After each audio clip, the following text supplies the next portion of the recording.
Good evening everyone, welcome back to my channel Learning Circle.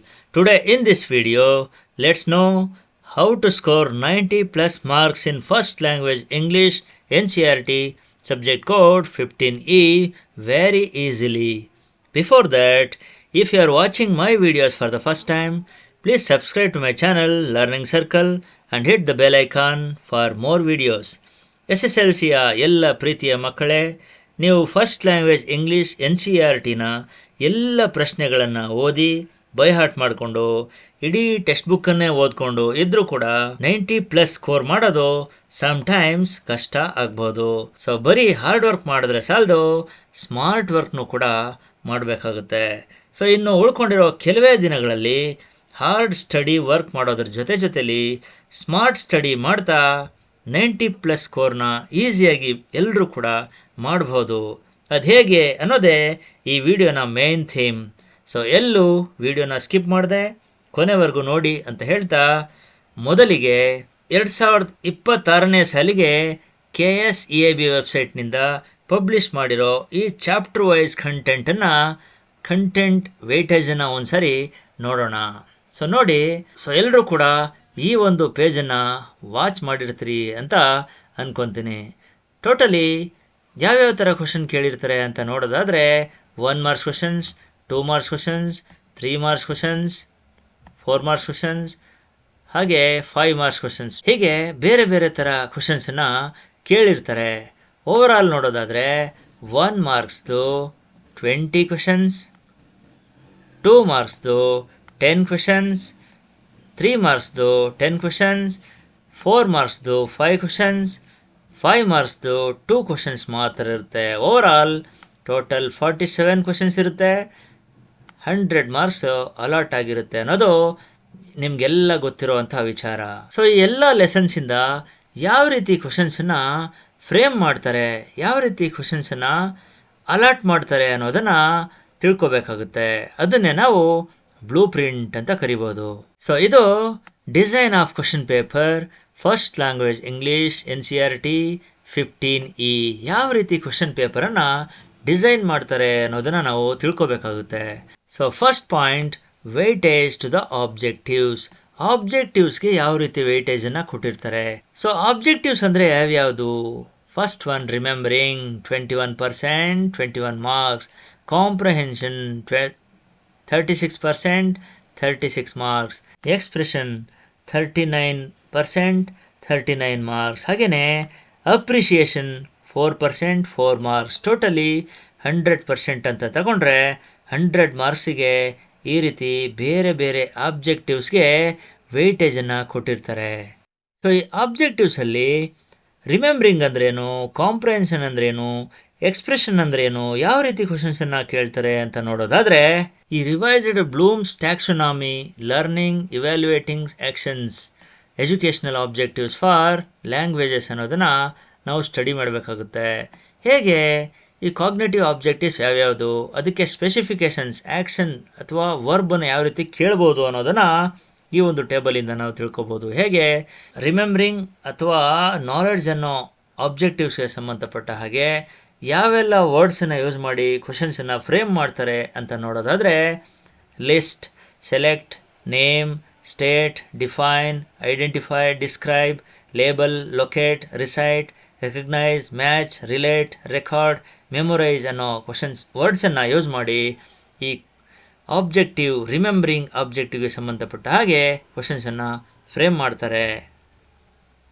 ಹಾಗೆಯೇ comprehension ಅಥವಾ ಅಂಡರ್ಸ್ಟ್ಯಾಂಡಿಂಗಿಗೆ ಸಂಬಂಧಪಟ್ಟ ಹಾಗೆ ಯಾವೆಲ್ಲ ಕ್ವಶನಿಂಗ್ ವರ್ಡ್ಸನ್ನು ಯೂಸ್ ಮಾಡ್ತಾರೆ ಅಂತ ನೋಡೋದಾದರೆ, explain, match, restate, paraphrase, rewrite, give, examples, reasons, express, illustrate, defend, distinguish, summarise, interrelate, interpret, extend, compare, contrast, imply, outline, demonstrate, predict, describe, translate, cite examples, identify relationship, detect errors, classify, discriminate ಅನ್ನೋ questioning ವರ್ಡ್ಸನ್ನು, action ವರ್ಡ್ಸನ್ನು use ಮಾಡಿ ಈ ರೀತಿ comprehension ಆಬ್ಜೆಕ್ಟಿವ್ಗೆ ಸಂಬಂಧಪಟ್ಟ ಹಾಗೆ ಕ್ವಶನ್ಸನ್ನು frame ಮಾಡಿರ್ತಾರೆ. ಹಾಗೆಯೇ ಅಪ್ಲಿಕೇಶನ್ ಅಥವಾ ಎಕ್ಸ್ಪ್ರೆಷನ್ಗೆ ಸಂಬಂಧಪಟ್ಟ ಹಾಗೆ ಯಾವೆಲ್ಲ ವರ್ಡ್ಸನ್ನು ಯೂಸ್ ಮಾಡಿ ಕ್ವಶನನ್ನು ಫ್ರೇಮ್ ಮಾಡ್ತಾರೆ ಅಂತ ನೋಡೋದಾದರೆ organise, generalise, dramatise, prepare, interpret, apply, solve, demonstrate, explain, construct, classify, infer, conclude, manipulate, analyse, predict, justify, verify, synthesise, modify, illustrate, ಈ ರೀತಿ ಬೇರೆ ಬೇರೆ ವರ್ಡ್ಸನ್ನು ಯೂಸ್ ಮಾಡಿ ಅಪ್ಲಿಕೇಶನ್ ಅಥವಾ ಎಕ್ಸ್ಪ್ರೆಷನ್ ಆಬ್ಜೆಕ್ಟಿವ್ಗೆ ಸಂಬಂಧಪಟ್ಟ ಹಾಗೆ ಕ್ವಶನ್ಸನ್ನು ಫ್ರೇಮ್ ಮಾಡ್ತಾರೆ. So second point, weightage to the content. ಯಾವ್ಯಾವ ಕಂಟೆಂಟ್ಗೆ ಎಷ್ಟು ವೆಯ್ಟೇಜನ್ನು ಕೊಟ್ಟಿರ್ತಾರೆ ಫಸ್ಟ್ ಲ್ಯಾಂಗ್ವೇಜ್ ಇಂಗ್ಲೀಷ್ NCERTಗೆ ಸಂಬಂಧಪಟ್ಟ ಹಾಗೆ ಅಂತ ನೋಡೋದಾದರೆ ಪ್ರೋಸ್ಗೆ ಟೋಟಲಿ 28 ಮಾರ್ಕ್ಸ್, ಪ್ರೋಸ್ಗೆ 28 ಮಾರ್ಕ್ಸ್, ಪೊಯೆಟ್ರಿ ಸೆಕ್ಷನ್ಗೆ 24 ಮಾರ್ಕ್ಸ್, ನಾನ್ ಡೀಟೇಲ್ ಅಂದರೆ ಸಪ್ಲಿಮೆಂಟ್ರಿ ರೀಡಿಂಗಿಗೆ ಟೋಟಲಿ 15 ಮಾರ್ಕ್ಸ್, ಗ್ರಾಮರ್ ಸೆಕ್ಷನ್ಗೆ 19 marks, letter writing and essay ರೈಟಿಂಗಿಗೆ 10 ಮಾರ್ಕ್ಸ್, ಹಾಗೆಯೇ ಕಾಂಪ್ರಿಹೆನ್ಷನ್ ಪ್ಯಾಸೇಜಿಗೆ 4 ಮಾರ್ಕ್ಸ್, ಟೋಟಲಿ 100 ಮಾರ್ಕ್ಸಿಗೆ ಈ ರೀತಿ ಕಂಟೆಂಟನ್ನು ವೇಟೇಜ್ ಕೊಟ್ಟಿರ್ತಾರೆ. So next weightage to the types of questions. ಯಾವ್ಯಾವ ಟೈಪ್ ಕ್ವಶನ್ಸನ್ನು ಕೇಳ್ತಾರೆ ಅನ್ನುವಂಥದ್ದು. ಸೊ ನಿಮಗೆಲ್ಲ ಗೊತ್ತಿರೋ ಹಾಗೆ MCQ ಟೋಟಲಿ 6 ಮಾರ್ಕ್ಸ್ಗೆ ಇರುತ್ತೆ, 6 ಕ್ವೆಶನ್ಸ್. ಅನಾಲಜಿ ಟೋಟಲಿ 4 ಕ್ವಶನ್ಸ್ ಇರುತ್ತೆ, 4 marks. Very short answer totally 10 questions ಇರುತ್ತೆ, 10 marks. Short answer totally 10 questions ಇರುತ್ತೆ, 20 ಮಾರ್ಕ್ಸ್. ಲಾಂಗ್ ಆನ್ಸರ್ ಟೈಪ್ 1ಅಲ್ಲಿ 3 ಮಾರ್ಕ್ಸ್ ಕ್ವಶನ್ಸು 10 ಇರುತ್ತೆ, total 30 marks. Long answer question type 2ನಲ್ಲಿ 4 ಮಾರ್ಕ್ಸ್ದು 5 ಕ್ವಶನ್ಸ್ ಇರುತ್ತೆ, ಟೋಟಲಿ 20 ಮಾರ್ಕ್ಸ್. ಹಾಗೆ ಲಾಂಗ್ ಆನ್ಸರ್ ಟೈಪ್ 3ನಲ್ಲಿ 2 ಕ್ವಶನ್ಸ್ ಇರುತ್ತೆ, 5 ಮಾರ್ಕ್ಸ್ಗೆ ಟೋಟಲಿ 10 ಮಾರ್ಕ್ಸ್. ಓವರಾಲ್ 47 ಕ್ವಶನ್ಸ್ ಇರುತ್ತೆ, ಹಾಗೆಯೇ ಟೋಟಲ್ ಮಾರ್ಕ್ಸ್ 100 ಆಗಿರುತ್ತೆ. So weightage to the difficulty level. ಯಾವ ಥರ ಬೇರೆ ಬೇರೆ ಡಿಫಿಕಲ್ಟಿ ಲೆವೆಲ್ಗೆ ಕ್ವಶನನ್ನು ಫ್ರೇಮ್ ಮಾಡ್ತಾರೆ ಅಂತ ನೋಡೋದಾದರೆ ಈಸಿ 30% ಕ್ವಶನ್ಸ್ ಈಸಿ ಆಗಿರುತ್ತೆ, ಹಾಗೆಯೇ ಆವ್ರೇಜಿಗೆ 50% ಕ್ವಶನ್, ಡಿಫಿಕಲ್ಟ್ ಲೆವೆಲ್ ಓನ್ಲಿ 20% ಮಾತ್ರ ಇರುತ್ತೆ. ಓವರಾಲ್ 100% ಕ್ವಶನನ್ನು ಈ ರೀತಿ ಡಿಸೈನ್ ಮಾಡಿರ್ತಾರೆ. ಸೊ ಈಸಿಯಾಗಿ ಹೇಳೋದಾದರೆ ಸೊ ಈಸಿ ಮತ್ತು ಆವ್ರೇಜಿಗೆ ಹೆಚ್ಚು ವೆಯ್ಟೇಜನ್ನು ಕೊಟ್ಟಿರ್ತಾರೆ. So distribution of marks according to the type of questions. ಯಾವ ರೀತಿ ಬೇರೆ ಬೇರೆ ಸೆಕ್ಷನಿಗೆ ಯಾವ್ಯಾವ ರೀತಿ ಕ್ವಶನ್ಸನ್ನು ಕೇಳ್ತಾರೆ ಅಂತ ನೋಡೋದಾದರೆ ಟೋಟಲಿ ಪ್ರೋಸ್ ಸೆಕ್ಷನಿಂದ 10 ಕ್ವಶನ್ಸ್ ಇರುತ್ತೆ, ಓವರಾಲ್ 28 ಮಾರ್ಕ್ಸ್ ಇರುತ್ತೆ. ಹಾಗೆಯೇ ಪೊಯೆಟ್ರಿ ಸೆಕ್ಷನಿಂದ ಟೋಟಲಿ 9 ಕ್ವಶನ್ಸ್ ಇರುತ್ತೆ, 24 ಮಾರ್ಕ್ಸ್ ಅಲಾಟ್ ಆಗಿರುತ್ತೆ.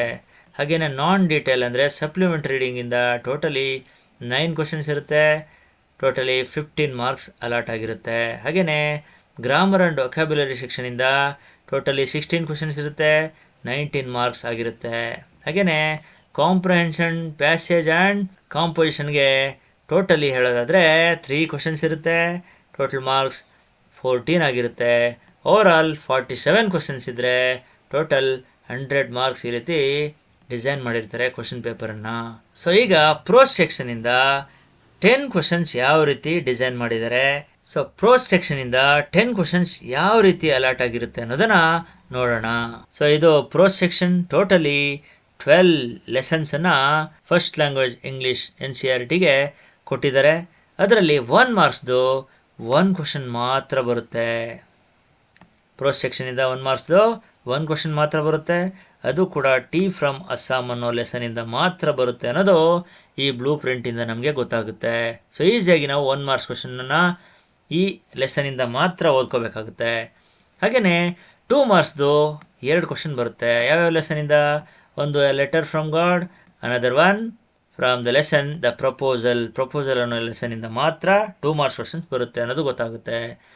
ಸೊ ಇವೆರಡನ್ನು ಕೂಡ ನಾವು ಸ್ಪೆಷಲಿ 2 ಮಾರ್ಕ್ಸ್ ಕ್ವಶನ್ಸ್ಗೆ ಹೆಚ್ಚು ಪ್ರಾಕ್ಟೀಸ್ ಮಾಡಿ ಓದಿದ್ದೆ ಆದರೆ ಈಸಿಯಾಗಿ ಮಾರ್ಕ್ಸನ್ನು ಸ್ಕೋರ್ ಮಾಡ್ಬೋದು. ಲಾಂಗ್ ಆನ್ಸರ್ಸ್ ಆಗಲಿ ಶಾರ್ಟ್ ಆನ್ಸರ್ಸ್ ಆಗಲಿ ಆ ಕ್ವಶನ್ಸ್ಗಳನ್ನ ಓದಿದೆ. ಸೊ 2 ಮಾರ್ಕ್ಸ್ ಕ್ವಶನ್ಸ್ಗೆ ಹೆಚ್ಚು ಕಾನ್ಸಂಟ್ರೇಟ್ ಮಾಡಿದ್ದೆ ಆದರೆ ಈಸಿಯಾಗಿ ಸ್ಕೋರನ್ನು ಮಾಡ್ಬೋದಾಗಿದೆ.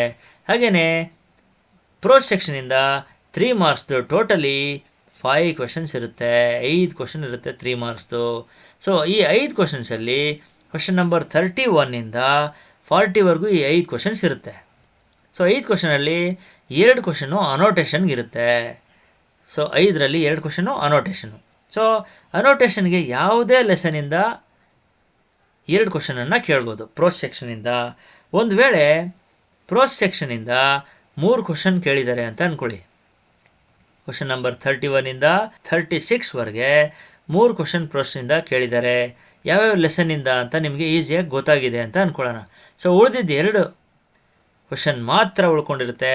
ಅದು ಯಾವ ಲೆಸನಿಂದ ಬರುತ್ತೆ ಅಂತ ಅನ್ನೋದು ಈಸಿಯಾಗಿ ಐಡೆಂಟಿಫೈ ಮಾಡಲಿಕ್ಕೆ ಹೆಲ್ಪ್ ಆಗುತ್ತೆ ನಿಮಗೆ ಈ ಬ್ಲೂ ಪ್ರಿಂಟನ್ನ ಸರಿಯಾಗಿ ಸ್ಟಡಿ ಮಾಡಿದ್ದೆ ಆದರೆ. ಹಾಗೆಯೇ 4 ಮಾರ್ಕ್ಸ್ದು 2 ಕ್ವಶನ್ಸ್ ಬರುತ್ತೆ ಪ್ರೋಸ್ ಸೆಕ್ಷನಿಂದ.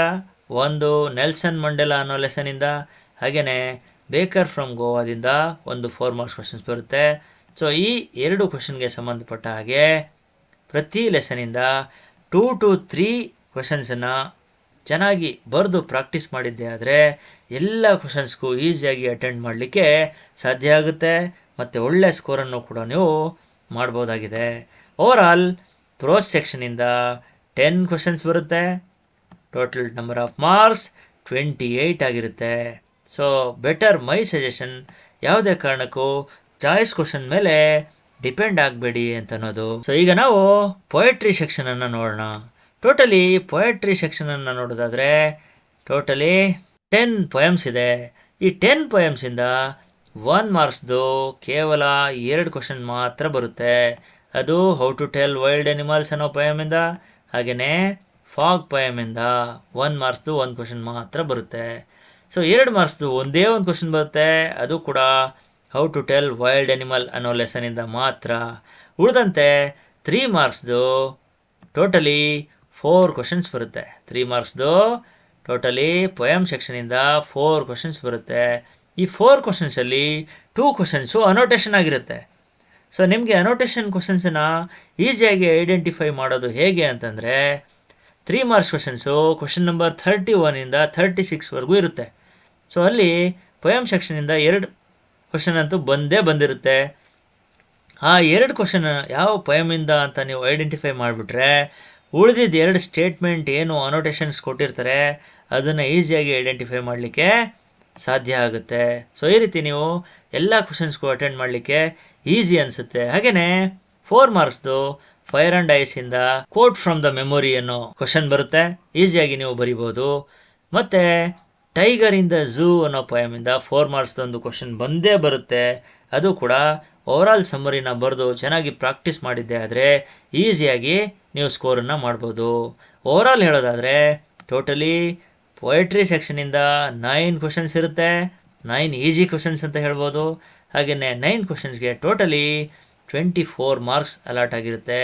ಸೊ ಈ ಬ್ಲೂ ಪ್ರಿಂಟನ್ನು ನೀವು ಸರಿಯಾಗಿ ಸ್ಟಡಿ ಮಾಡಿಕೊಂಡಿದ್ದೆ ಆದರೆ ಈಸಿಯಾಗಿ ಸ್ಮಾರ್ಟಾಗಿ ಟೆಕ್ಸ್ಟ್ ಬುಕ್ಕನ್ನು ಮತ್ತು ಇಂಪಾರ್ಟೆಂಟ್ ಕ್ವಶನ್ಸನ್ನು ಕಾನ್ಸಂಟ್ರೇಟ್ ಮಾಡಿ ಓದಿದ್ದೆ ಆದರೆ ಎಲ್ಲ ಕ್ವಶನ್ನೂ ನೀವು ಈಸಿಯಾಗಿ ಅಟೆಂಡ್ ಮಾಡ್ಬೋದು.